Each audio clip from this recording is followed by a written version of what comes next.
Un des facteurs importants influençant la vitesse d'une réaction chimique, c'est la concentration des réactifs. J'ai mis ici deux dessins dans lesquels on a exactement le même nombre de particules jaunes, qui est un des deux réactifs de la réaction, puis un certain nombre de particules bleues. On voit là, dans le premier exemple qu'il y a beaucoup moins de particules bleues dans la boîte du haut que dans la boîte du bas. Donc en réalité, comme le volume est le même dans les deux cas, on peut conclure que la concentration ici est faible, alors que la concentration dans la boîte 2 ici est une concentration élevée. Puis là, par exemple, mettons que les billes bleues et les billes jaunes réagissent ensemble pour donner des billes vertes. Bien, assez intuitivement, je suis assez sûr que vous vous dites que ça va être bien plus facile de faire des billes vertes dans la section du bas que dans la section du haut, même si on a autant de billes jaunes dans les deux cas. On comprend dans le fond que dans la boîte du bas, il va donc y avoir beaucoup plus de collisions. Donc ici, on va écrire plus de collisions.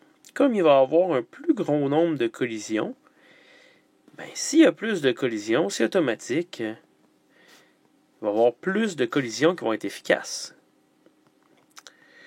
Collisions efficaces. Donc, s'il y a plus de collisions efficaces dans la boîte du bas, il y a plus de réactions. Donc, la vitesse est plus grande. C'est assez facile à comprendre, dans le fond. Quand on voit... Ouais, pas facile à lire, par exemple. Plus facile à comprendre, dans le fond, que si la concentration est plus grande, il va y avoir plus de chances de faire des collisions efficaces. C'est bien certain. Le piège avec ça ici, c'est de vraiment se rappeler que ce qui est important, c'est vraiment la concentration et non pas la quantité. Alors, je vous ai mis un exemple là, ici. Là, j'ai repris la deuxième boîte, là, celle qui était la plus concentrée. Puis ce que j'ai fait, en fait, là, j'ai doublé son volume. Mais si on remarque bien, là, il y a 2 fois plus de particules jaunes dans la boîte du bas, 2 fois plus de particules bleues. Donc, on voit finalement là, que j'ai juste doublé l'image. Là, cette section-là et cette section-là là, sont vraiment identiques. Fait que j'ai 2 fois plus de particules dans la case du bas, mais dans un volume qui est 2 fois plus grand. Si on pense aux probabilités de collision, est-ce qu'ils sont plus grandes?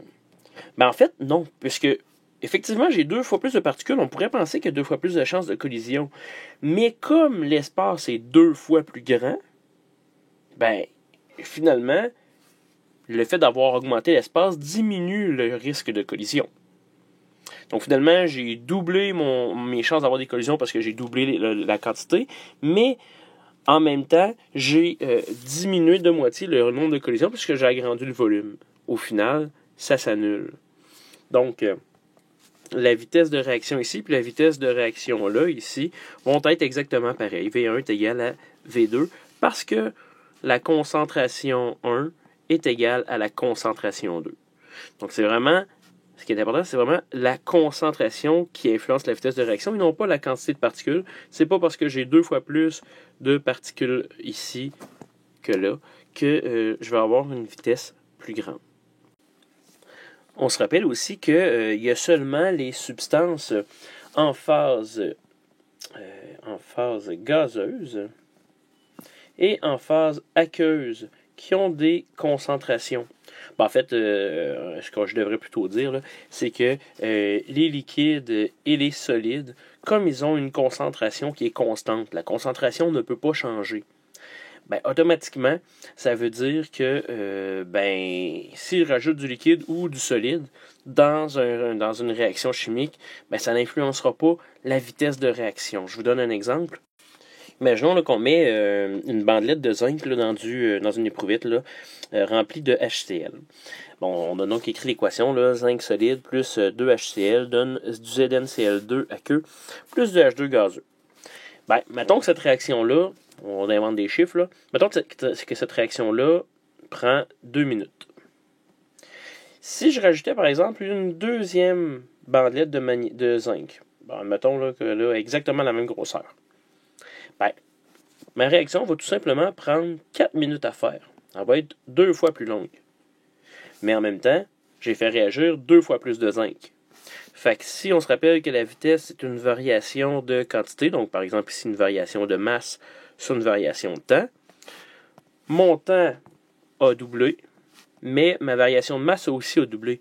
Donc, ma vitesse finalement est la même. Fait que même si je mets plus de zinc ou moins de zinc, ça ne changera pas la vitesse. Oui, ça va être plus long, mais la vitesse va être la même.